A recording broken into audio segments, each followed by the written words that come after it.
সকলোকে শুভ সন্ধিয়া জনাই আজি সন্ধিয়াৰ কেইটামান গুৰুত্বপূৰ্ণ খবৰ আপোনালোকলৈ লৈ আহিছোঁ। আপোনালোকে ভিডিঅ'টো শেষৰলৈকে চাব বুলি আশা কৰিলোঁ। আজি হৈছে 17 মাৰ্চ। আজি সন্ধিয়া খবৰকেইটা আপোনালোকে চাওক আৰু এইখিনিতে আপোনালোকক সদায় কোৱাৰ দৰে চেনেলটোলৈ যদি আপোনালোক নতুনকৈ আহিছে চেনেলটো ছাবস্ক্ৰাইব কৰাৰ লগতে কাষতে থকা বেল আইকনটো প্ৰেছ কৰি অল কৰি থ'ব, যাতে নতুন এটা ভিডিঅ' দিয়াৰ লগে লগে আপোনালোকে আগতীয়াকৈ চাবলৈ পায়।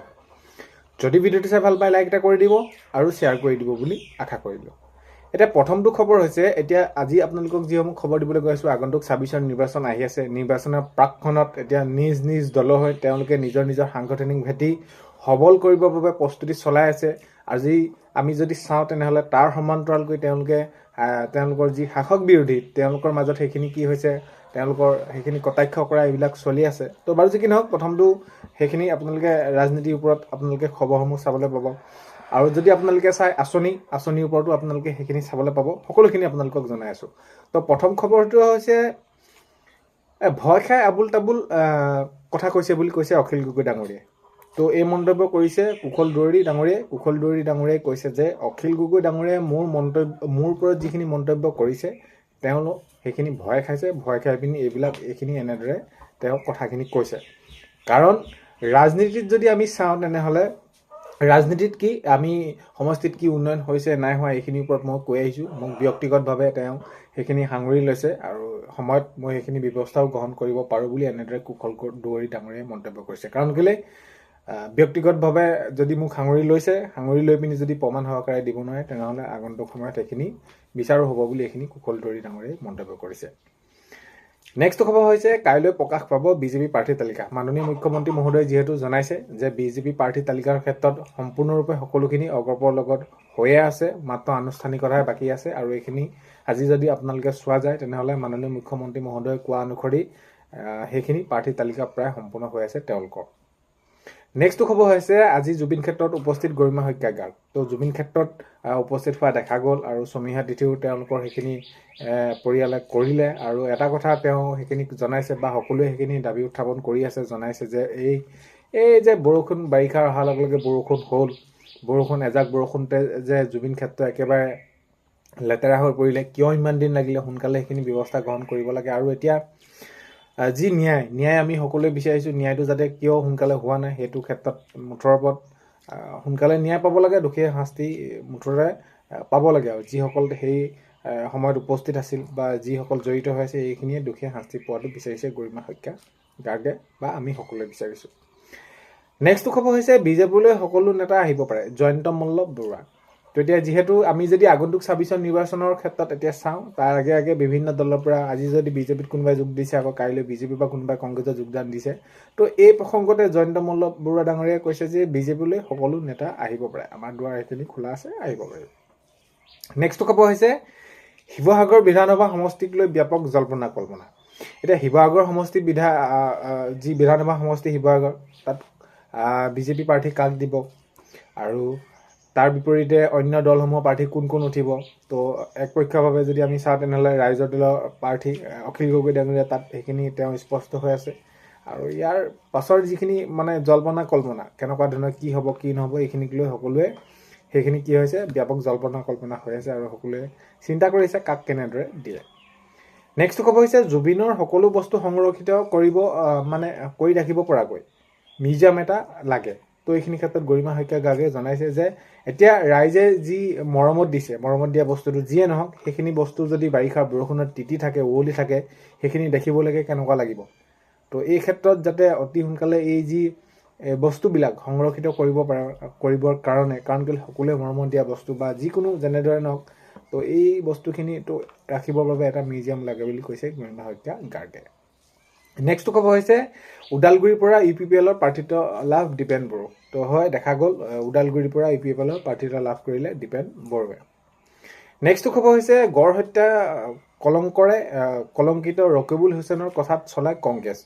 তো ভূপেন বৰা ডাঙৰীয়াই কটাক্ষ কৰিছে। ভূপেন বৰা ডাঙৰীয়াই কটাক্ষ কৰি কৈছে, ৰকিবুল হুছেইনৰ কথা কৈছে, সেইখিনি উল্লেখ কৰিছে যে গড় হত্যাৰ কলংকিত ৰকিবুল হুছেইনৰ কথাতে চলে কংগ্ৰেছ দলক কটাক্ষ কৰিছে। ৰকিবুল হুছেইনৰ কথা মতে সেইখিনি কংগ্ৰেছ দল চলে বুলি ভূপেন বৰা ডাঙৰীয়াই মন্তব্য কৰিছে।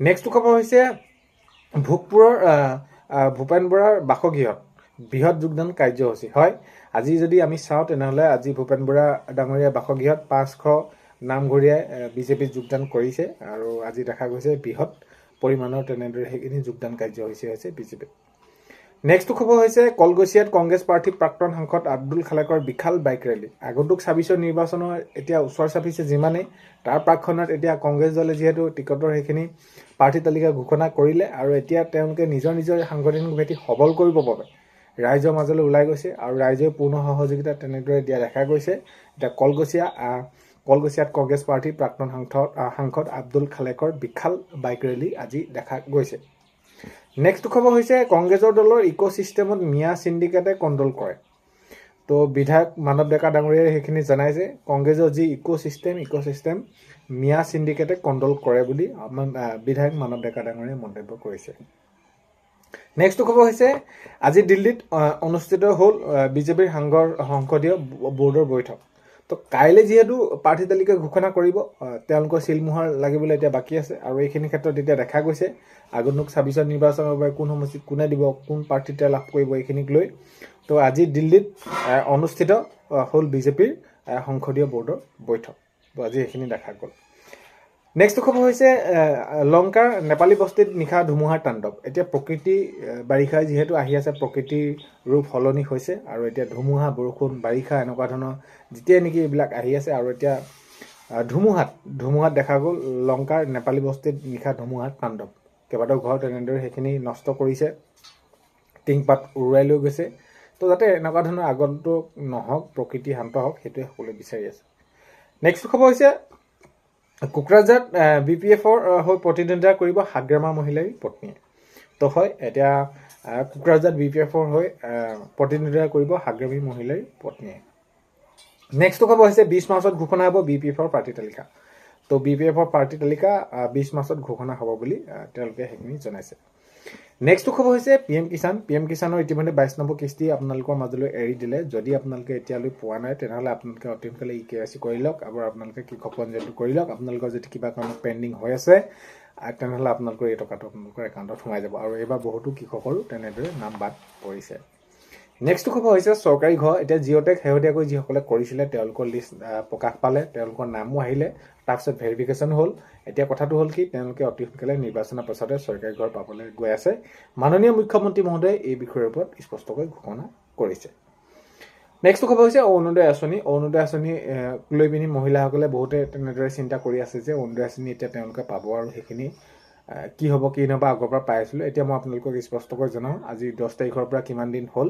অৰুণোদয় আঁচনি আপোনালোকৰ একাউণ্টত নোসোমায় মাত্ৰ কি হ'ল আপোনালোকৰ একাউণ্টৰ যি সোমাব বুলি আপোনালোকে ভাবি আছে তেওঁলোকে সেইখিনি য'ত ভেৰিফিকেশ্যন কৰিছিলে যি কৰিছিলে কটা কথা আছিলে আপোনালোকৰ নামবোৰ কাটি দিয়াৰ বাবে আপোনালোকে এতিয়া অৰুণোদয় আঁচনি আপোনালোকে লাভ কৰা নাই সো এইখিনি আপোনালোকক জনালোঁ ভিডিঅ'টো শেষলৈকে চাই থকাৰ বাবে বহুতে বেছি ধন্যবাদ আজি 17 মাৰ্চৰ সন্ধিয়া খবৰ এইকেইটা আপোনালোকে শুনিলে আৰু এইখিনিতে ভিডিঅ' প্ৰথমতে কোৱাৰ দৰে চেনেলটোলৈ যদি আপোনালোক নতুনকৈ আহিছে চেনেলটো ছাবস্ক্ৰাইব কৰাৰ লগতে কাষতে থকা বেল আইকনটো প্ৰেছ কৰি অল কৰি থ'ব যাতে নতুন এটা ভিডিঅ' দিয়াৰ লগে লগে আপোনালোকে আগতীয়াকৈ চাবলৈ পায় আজিলৈ মানে অন্য এটা ভিডিঅ'তে লগ পোৱা আশা বাই